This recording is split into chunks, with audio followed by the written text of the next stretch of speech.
Most people don't realize how much their personal information is being bought and sold every day. Data brokers are making billions, pulling details about you from public records and the internet, and then packaging and selling it, usually without your consent. That's how your information lands in the hands of scammers, spammers, even stalkers. It's why you get endless robocalls and why ads seem to follow you everywhere. That's where Aura comes in. Aura actively removes your data from broker sites and keeps it off. They also instantly alert you if your information shows up in a breach or on the dark web. But Aura goes beyond data protection. With one app, you get a VPN, antivirus, password manager, spam call protection, dark web monitoring, and even up to $5 million in identity theft insurance, all backed by 24/7 US-based fraud support. Other companies might sell just credit monitoring or just a VPN. Aura gives you all of it, together, at the same price competitors charge for just one service. Start your free trial today at aura.com/remove. Protect yourself now at aura.com/remove. Welcome to Cloud Coffee and Certs, the podcast where we chat about cloud certifications, learning cloud skills, and staying confident on the tech journey. Grab your coffee, relax, and let's level up together.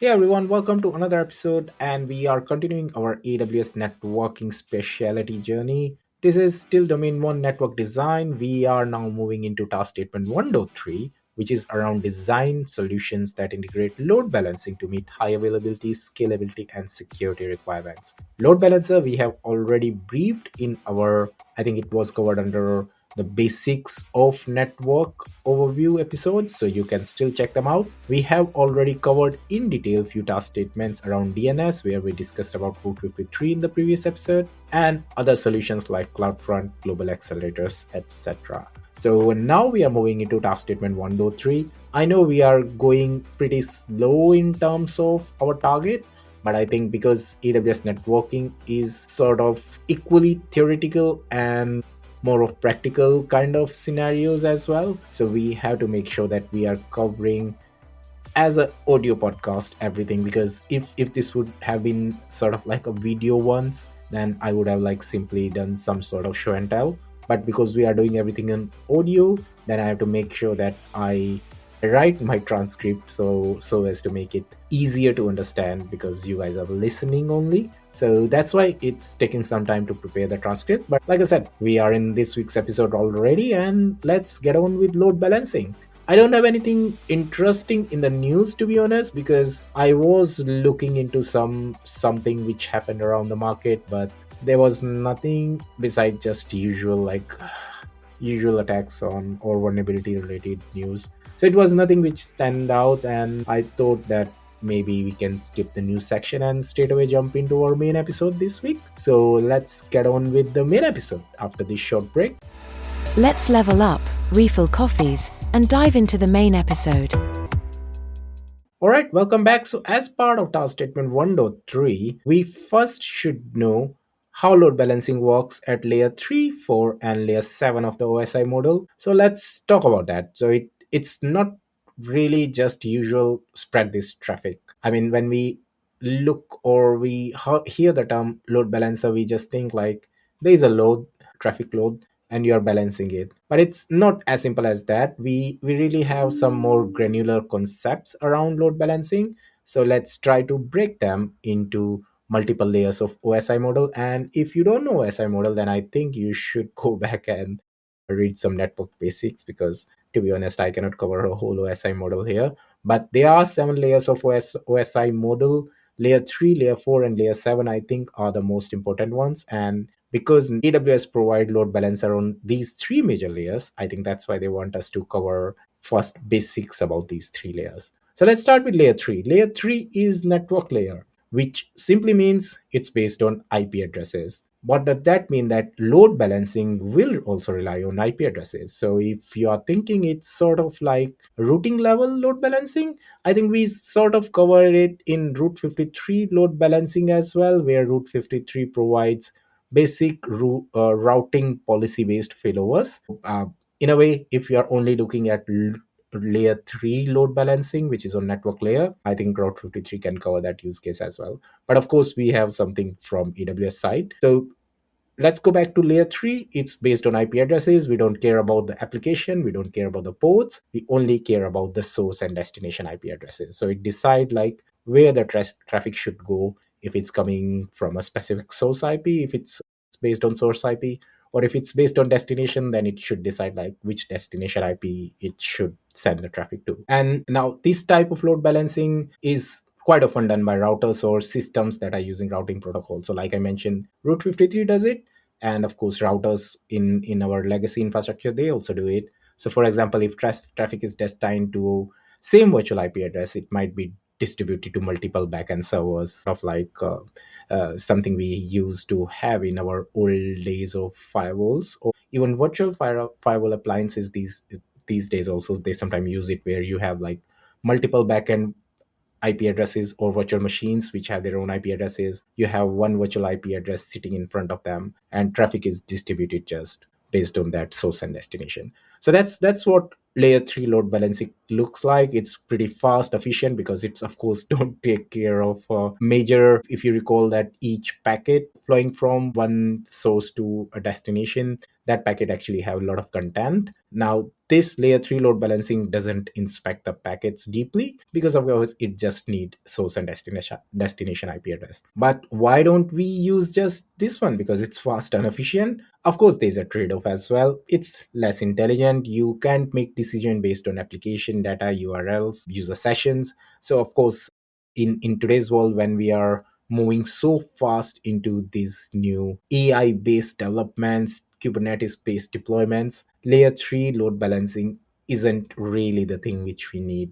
It's we need way more than just source and IP based traffic load balancing. And that it brings us to layer 4, the transport layer, which relies on ports as well. So now we are putting into mix IP addresses along with ports. These ports can be TCP or UDP ports, or it can be ports like HTTP on port 80, HTTPS 443 database. Anything can come in picture. So when a client connects, the load balancer chooses the backend server, maybe based on round robin or least connection. It decide which server it should go based on the ports and based on IP address as well.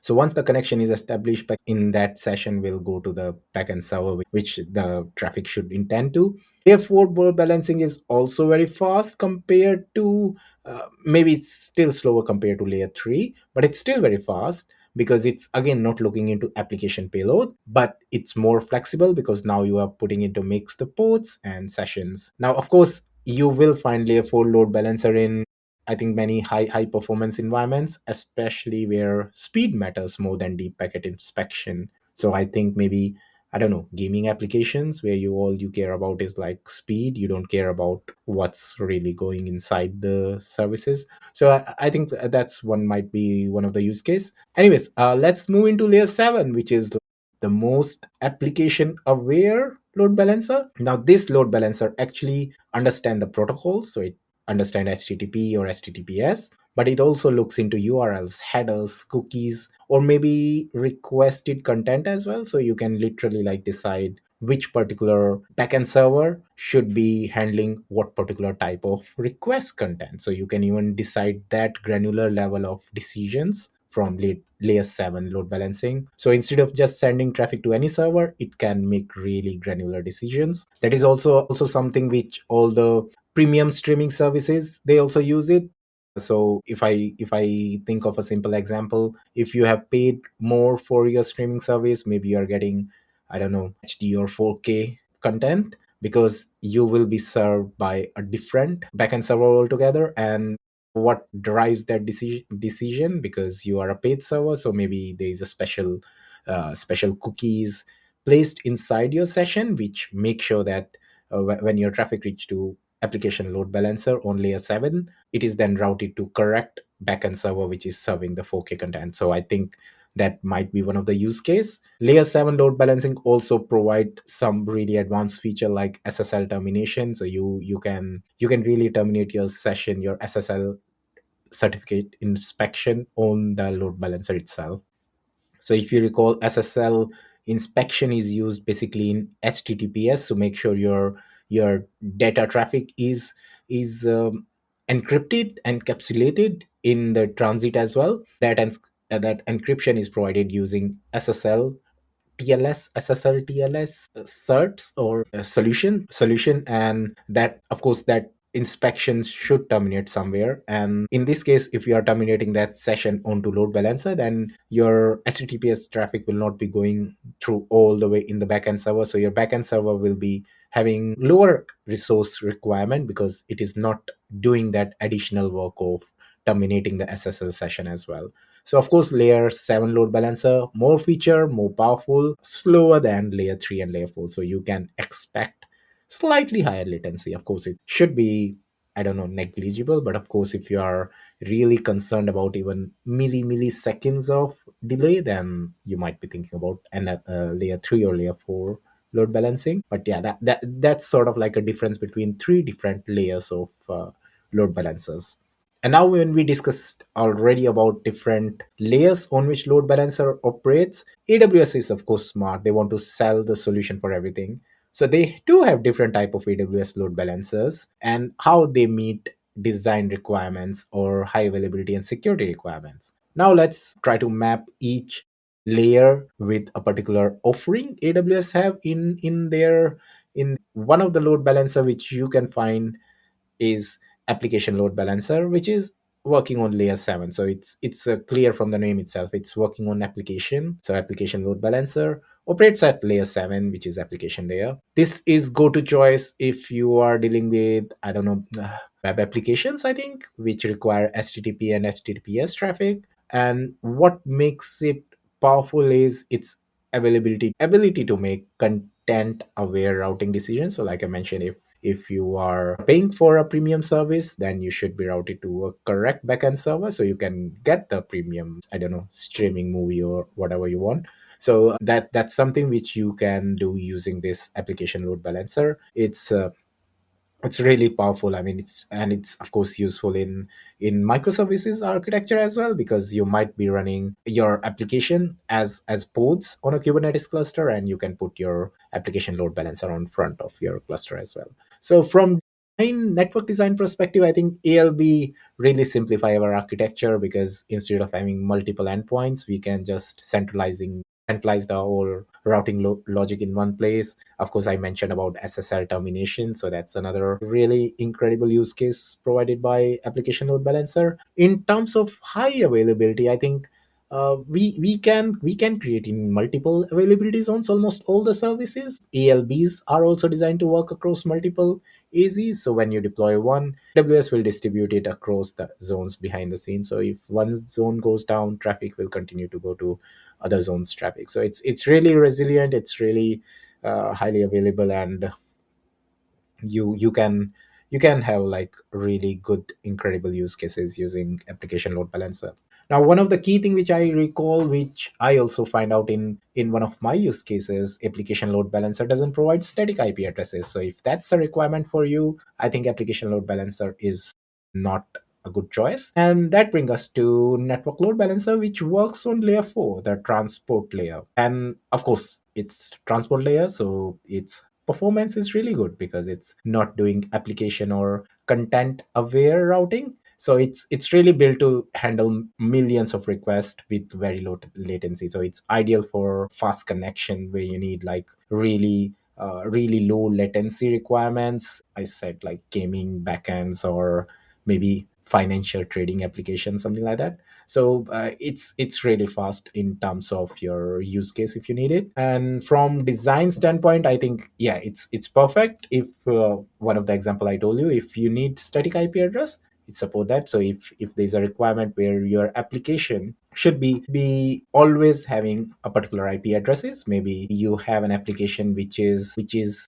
used by an organization which whitelist the traffic based on IP addresses. So it won't work if you have like I don't know, 100 of IP address, or maybe you're using FQDN and you don't have any IP address at all. So in that case, of course, it gets really tricky. But if you put network load balancer in front end, then you can provide, like, you can get 3 or 4 static IP addresses, and then you can provide those IP addresses to the organization, and they can just whitelist those IP addresses. So connectivity can be ensured. So whitelisting based on IP addresses, if that's the use case, I think network load balancer is really the only solution which you can use, because ALB doesn't provide that benefit. In terms of encryption, NLB also support encrypted traffic using TLS. So you can pass your TLS encrypted traffic using network load balancer. And it also preserves the source IP address, which was a news for me because I never thought of it, but it does preserve your source IP address by default. If, for example, you are same scenario, you are selling your application to an organization. Now you want to get logs, or maybe that organization wants logs from you as an application provider, like which machines or which users are from that organization are accessing the application. So you can get the logs based on source IP address as well. So you can really determine which particular source, I don't know, laptop or mobile device, try to access your application. So you can get as granular as that as well in terms of logging and monitoring. So NLB is, again, it's sort of those requirements where you want to know, keep the information. So your main concern is everything should be secure, should be fast, and you want to make sure that you have some use cases around network load balancing. Then I think network load balancer comes sort of like a natural choice. We also have gateway load balancer, which is specifically created for security appliances, which is, to be honest, it's pretty like specific use case. So it's not like something you can put in front of any application. It's specifically designed for network security appliances. And uh, again, I used it in one of my recent project where I had to set up firewall on cloud, and we did created these gateway load balancers. So these load balancers was sitting in one of my VPC, and they come up with their specific VPC endpoint, and I was doing, as part of my routing, is making sure that the traffic from my backend servers or clients is reaching to this gateway load balancer using those endpoints, and then those endpoints are mapped to a particular security appliance or firewall, which will be then, of course, making decisions based on the firewall rules which are created on the firewall itself. So it's for firewalls, intrusion detection systems, deep packet inspection tools. You can deploy it anywhere according to those use cases. And I think the reason why we use it, because a gateway load balancer automatically distribute loads across multiple firewall instances. So if, for example, your VPC, if you are deploying multi-AZ firewalls and you are setting up these gateway load balancer, then based on your load on a particular virtual machine which is acting as firewall, gateway load balancer will ensure that the traffic is distributed equally. Or I'm not sure what granular decision you can make, but it will make sure that traffic is distributed across multiple firewall instances. And of course, high availability, it stops you from having a single point of failure, because it's created specifically for security appliance. If it's really a single point of failure, then sort of you are blocking the ingress or egress from your application. So it's really ideal in terms of setting up some sort of centralized inspection traffic across multiple VPCs, hub spoke architecture, which I really love it, because this is again something which I did pretty recently. Setting up hub and spoke network architecture in multi-region, multi-account AWS infra, and gateway load balancer fits perfectly in that particular design as well. So all right, I mean, these all three are most commonly, not most commonly, I think these are the only load balancer which AWS provide. So if we require any sort of our application requirement around the specific design requirements which I mentioned, I think we are okay to choose any out of these three, anyone which we want. So if we want application aware routing, we can choose application load balancer. If we want high speed, low latency, we can choose network load balancer. And if our use case is specifically for traffic inspection or security tools, gateway load balancer is the only one. Each of them can integrate with AWS networking components like subnets. You can perform routing, you can put security controls around that. I think you can put even security groups attached to them, because they will be coming up with ENI, so you can put security groups. So yeah, I mean, they have sort of compatibility, and they can provide really achieving some of really important design goals in terms of high availability in modern systems. Right, let's discuss about connectivity patterns that apply to load balancing based on the use case. For example, internal load balancer and external load balancer. I'm using the exact same line which is mentioned in their their exam guideline. So this is one of the topic they want us to cover: connectivity patterns that apply to load balancing based on the use case. For example, internal load balancer and external load balancer. And I don't know, internal should be the one which are for internal within organization or within like private VPCs, while external should be the one which should be accessible from public internet. So yeah, in terms of external load balancer, the public front door, we can call it like a front end. And if you are having internet facing requirement, I think internet facing load balancer can be treated as external load balancer. So in AWS, ELB, NLB, I think both can be treated as public facing. I mean, both can be created as a public facing or internet facing application load balancers. So both can cover that scenario, because uh, network load balancer, application load balancer, they both can have public IP addresses. They can have a internet reachable FQDN as well in terms of ALB. And I told you NLB can have static public IP addresses as well. So you can reach them directly from internet. So this is sort of like a front door of your application. So if you are selling an application which should be reachable from internet, I think we can use either of them. So it will sort of be securing our backend application from having a requirement of having a public IP address, because all they need is they should be reachable to these network load balancers. So they can be part of a same VPC, or they can be part of different VPC as well, and then can be peered across to whichever VPC we are putting network load balancer or application load balancer, although that might be just overkill of the design. But you can create private applications as a backend, private machines as a backend, and load balancer will be the one which is exposed to internet. Of course, you can have TLS encryption, you can perform logging and monitoring, you can, if you're using application load balancer, you can even perform request filtering, you can limit the rates of requests which are coming. So you can do a lot of controls from on the entry point itself, so you are not exposing your servers to the public facing access.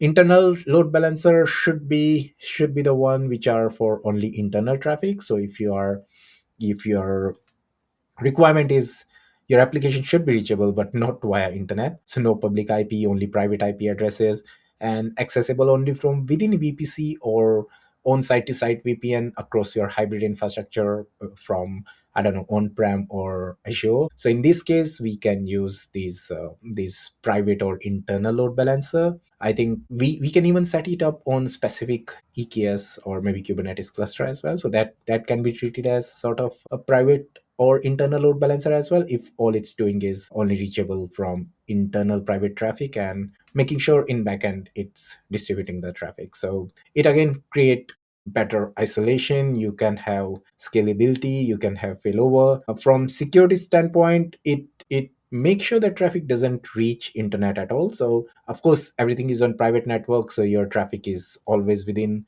the private network infrastructure. So it's really powerful in terms of making sure that you are keeping everything within your organization. We can even combine both of them, so we can create sort of like a multi-tier architecture where you can combine internal and external load balancer. So you can have a web tier which is sort of like a public facing one, and then maybe it's talking to a database tier which is a private, or internal load balancer which is talking via your internal load balancer to different databases. So you have front end load balancer, then you have your web application, then your web applications are then connected to or then communicating to a internal load balancer, which is then having multiple database backends. So a really really scalable and really incredible design if you are trying to implement, but people are implementing it because of course you are making sure that your applications are isolated, your applications different tiers are isolated, but also they are scalable as well and they are highly available as well. So it really even add security in terms of defense in depth as well. So internal load balancer, it's again amazing concept because I really follow this. I mean, whichever design I personally create on cloud, especially on AWS, I try to keep it on private. So anything which is making me communicate with different sites, different hubs, different components inside my organization on a private network, I mean, why not? This is something which we all want, right? Less we connect to internet, less we talk to internet, less more secure we will be, and less other chances that someone try to intrude or come from a front end door to our infrastructure. So that's the key. And I mean, let's cover maybe one more topic around integrating AWS load balancer with other AWS services. This is quite interesting because load balancer in themselves provide a lot of use cases, but of course AWS is such a solution giant. I mean, for whichever small thing you think of, they have some solution. I mean, just today I was solving one problem for one of the AWS workspace which was not coming up, and user was complaining about the workspace stuck in a connecting state. And AWS does have a pre-written SSM document playbook which will not only reboot your workspace, which can also rebuild and restore it from the recently taken snapshot. So all you have to do is just run that playbook from SSM document and provide the workspace ID, and it will do it for you. I mean, workspace was recovered in like what, 5 minutes, or it was 5 to 10 minutes, something like that. So AWS have a lot of solution and services in terms of load balancer as well. Because they are a network component, they should be able to integrate with other network components as well. And that's where we come up with different services which we have discussed so far. For example, route 53, how it will come into picture when we are talking about load balancer. Now, even before a traffic is able to reach to a load balancer, it first need to find the load balancer, right? And that's where the DNS comes in, because DNS provides the domain name or FQDN and it can map it to IP address. It can even map it to load balancer endpoint as well. So for example, technocoffee.com map to XYZ load balancer dot aws dot net, something like that. So you try to communicate to technocoffee.com, and in backend it might be having a load balancer, some sort of load balancers. Route 53 will be doing this basic name resolution. Of course, it can do more than that, because we discussed already in Route 53 discussion, it can perform routing decisions as well. So you can based on latency, based on regions, you can send the traffic or fill over traffic to different load balancers deployed in different regions. I don't know, different, I think regions is the right term. I don't see any other scenario.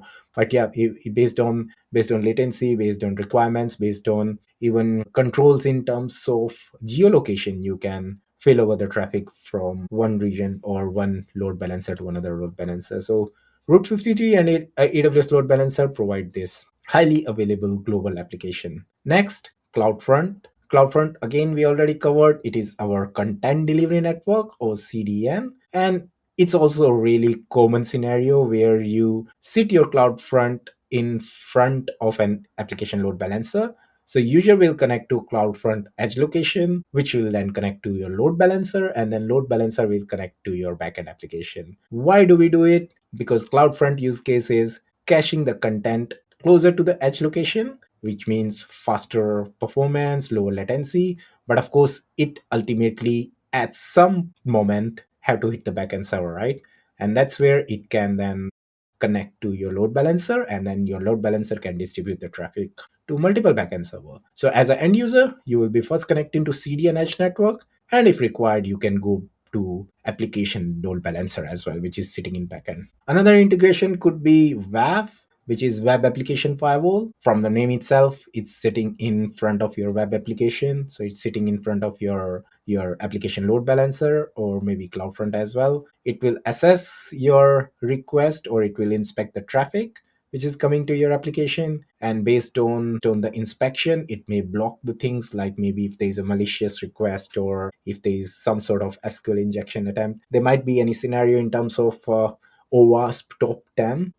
You can find a lot of different ways in which your web application might get attacked. Web application firewall will do this intelligent filtering, and based on assessment result, it may stop the request, or it can filter and send the request directly to the load balancer which are integrated to this web application firewall. So again, pretty direct integration with this use case. Another important integration is the certificate manager. Now I mentioned a couple of times that you have this SSL termination for application load balancer, which support like terminating your HTTPS session on the ALB itself. Now, to do to facilitate this HTTPS or SSL session, you should be having some sort of certificate as well, right? Either you can import your own certificate, which of course it's annoying and it's just additional work. Why don't you use AWS Certificate Manager, which is AWS provides service to manage and create the certificates. You can directly integrate with your application load balancer. Your certificate will be created and it will be directly applied on the ALB itself. So you don't need to like manually create and import the certificate. So again, pretty straightforward integration, but it's really powerful because you are saving a lot of time in terms of handling the certificate or provisioning or renewing the certs as well. A lot of things are really, they're like really annoying in terms of when you get these notification like your certificate is getting expired. With this integration, you can rely completely on AWS Certificate Manager and it will do it for you. Now, let's quickly cover Global Accelerator as well. Global accelerators improve your connectivity, global connectivity. They provide static IP addresses that route users into a AWS global network as quickly as possible. Now, instead of relying on public internet entirely or public internet routing entirely, your traffic always enters AWS optimized backbone network, and you can of course integrate your global accelerator service with your load balancer as well. So you can again make it sit in front of your ALB or NLB, and then your user traffic will be using these global accelerator IP addresses and then reaching to your load balancers straight away. Another thing, which is one more last use case, could be your Amazon EKS, which is Kubernetes, our favorite old containers and Kubernetes solution. I mean, this is one of the service which I really love because it is so interesting. I mean, whenever I create any new pod on EKS, I feel like I have achieved something because this is one of the services which have really great scope of learning, and it's served by a really vibrant community as well. As in EKS is also having sort of a good direct integration with your load balancer because EKS serves any sort of application you can deploy as microservices, and what few of your application can be web application as well. Now, Kubernetes provide a direct integration with AWS Load Balancer, so you can use ingress controller. I think one of the example which create an application load balancer by itself, and then that application load balancer then can be used as sort of like a front end to your application. You can also create network load balancer if your requirement is, like I mentioned, you need a static IP address. You don't need ALB FQDN, you need a particular static IP address, then you can use network load balancer as well. Application which is deployed inside the containers can automatically become reachable without configuring any sort of like, if you are familiar with Kubernetes, you need to create services. So your services, and then you should be having some sort of like ingress controller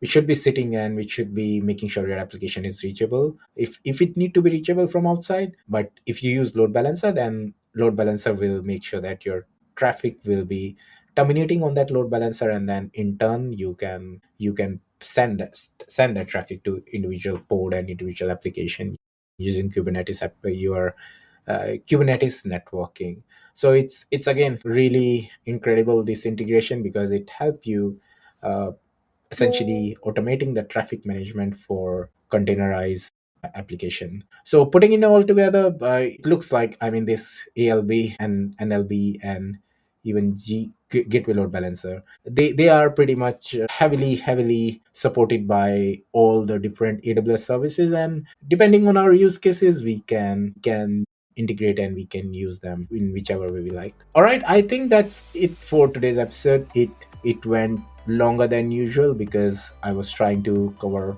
most of the information around load balancing.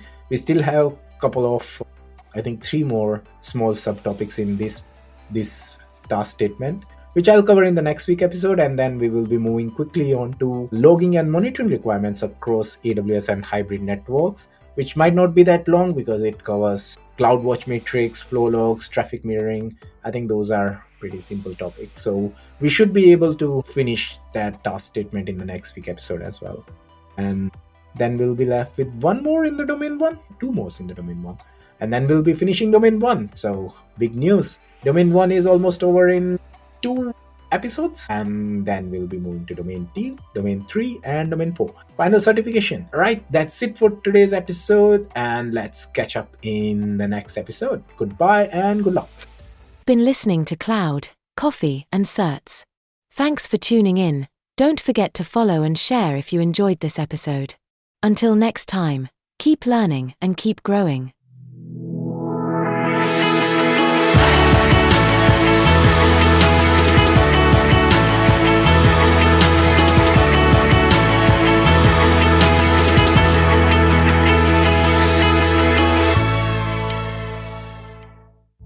Most people don't realize how much their personal information is being bought and sold every day. Data brokers are making billions, pulling details about you from public records and the internet, and then packaging and selling it, usually without your consent. That's how your information lands in the hands of scammers, spammers, even stalkers. It's why you get endless robocalls and why ads seem to follow you everywhere. That's where Aura comes in. Aura actively removes your data from broker sites and keeps it off. They also instantly alert you if your information shows up in a breach or on the dark web. But Aura goes beyond data protection. With one app, you get a VPN, antivirus, password manager, spam call protection, dark web monitoring, and even up to $5 million in identity theft insurance, all backed by 24/7 US-based fraud support. Other companies might sell just credit monitoring or just a VPN.